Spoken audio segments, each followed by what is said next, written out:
Hi guys and welcome back to another episode of my horror story. आज भी मैं आप लोगों के पास एक हॉरर और इंटरेस्टिंग स्टोरी लेकर आई हूँ, तो वीडियो को एंड तक जरूर देखिएगा। ये स्टोरी मुझे अरीश मजहर नामी लड़की ने सेंड की है और ये कहती है कि ये वाकया मेरे कजन के साथ पेश आया था। वो बचपन से ही खामोश और बहुत सीरियस बच्चा था, सरगोदा का रहने वाला था और काफी ज्यादा अच्छा इंसान भी था। पढ़ाई में अच्छा था तो इसी वजह से उसे एयरफोर्स में जॉब भी जल्दी मिल गई। तौहीद नामी ये नौजवान शुरू से ही मुतालिये का काफी ज्यादा शौकीन था। तरह तरह की किताबें इसके पास थी। वक्त के साथ साथ इसका शौक पामिस्ट्री और इस तरह के अरूम में भी हो गया। जिन्नात के हवाले से भी किताबें पढ़ता। हर वक्त बस मुतालिया ही मुतालिया उसके सर पर छा चुका था। जॉब पर भी बेदिली दिखाने लगा। हम उमर कजन वगैरह जब पूछते कि क्या मामला है तो ना कह के ये बात टाल देता। कभी कभी तो हमारी उस बात का जवाब भी ना देता। घर वाले परेशान थे,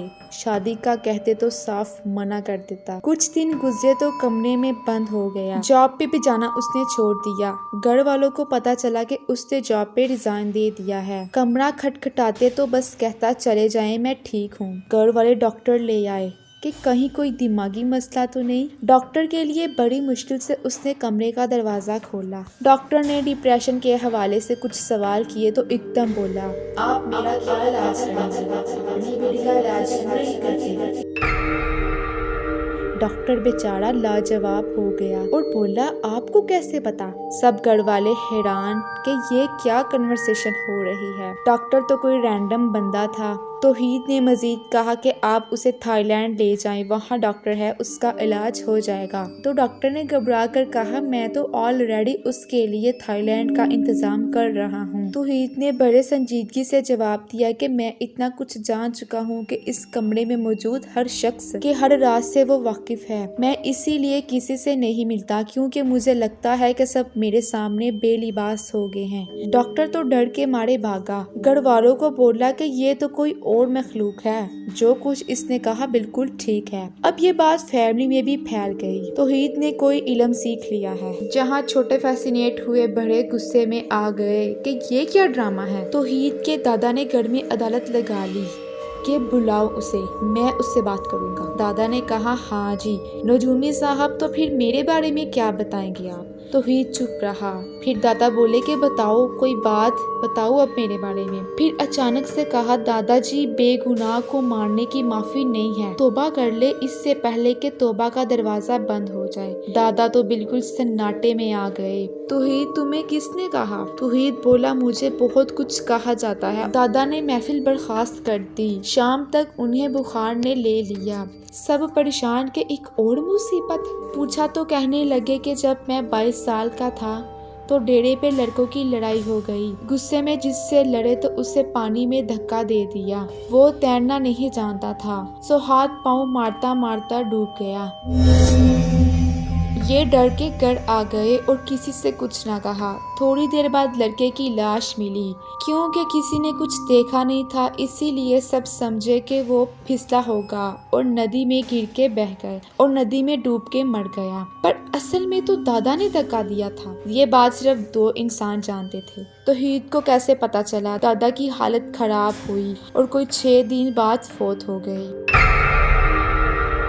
तौहीद ने जिनाजे में शिरकत नहीं की, कमरे में बंद रहा। अब घर वाले उससे डर गए थे। बस कमरे के बाहर खाना रख देते, कभी उठा लेता कभी वहीं पड़ा रहता। दिन गुजरते रहे। अब तौहीद के रोने की आवाजें आती, कभी बातों की, कभी जोर जोर से चिल्लाता, कभी किसी के साथ बातें करता, कभी कई दिनों तक सन्नाटा रहता। घर वालों के मुताबिक वो पागल हो चुका था। फिर एक दिन बाहर निकला और दौड़ता हुआ अपनी माँ के पास चला गया। माँ, आज आपके हाथ से खाना खाऊंगा। माँ ने कहा, हाँ हाँ पुत्र, जल्दी से रोटी डालती हूँ, तुम इधर ही बैठो। उन्होंने प्लेट में सालन और रोटी रखी और इसे खिलाने लग गई। पुत्र, तुझे क्या हो गया है? बाहर क्यों नहीं आता? कोई बात क्यों नहीं करता? तौहीद जो कि काफी कमजोर हो चुका था, कैसे इतने दुख बर्दाश्त करूं?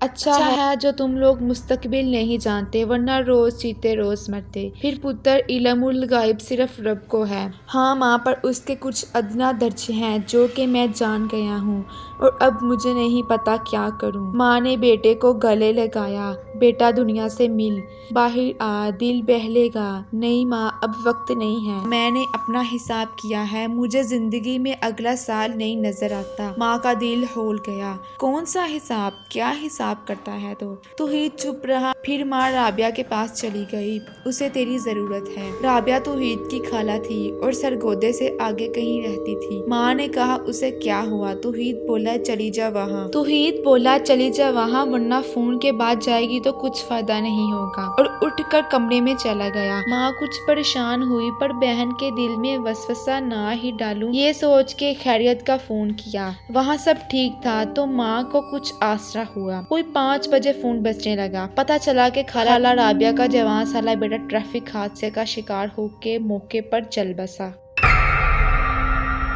माँ तो जोर जोर से रोने लग गई। उसे यकीन न आया। दौड़ती गई तौहीद के दरवाजे पे। है, खोल दरवाजा पुत्र। हाय, मजीद नहीं रहा। तौहीद ने आराम से कहा, माँ मैंने आपको दोपहर का बोला था कि वहाँ चली जाएं, अब क्या फायदा। माँ अपना सा मुंह लेकर बहन के घर चली गई। मजीद के सोइम से वापसी पे तौहीद के बाप को सब कुछ बताया। बाप बेचारा पहले दादा वाले वाकया से डर गया था, अब तो सुन के हालात और भी खराब हो गई। इस वाकये के 8 महीने बाद तौहीद ने अपने बाप के पिस्टल से खुद को गोली मार के खुदकुशी कर ली।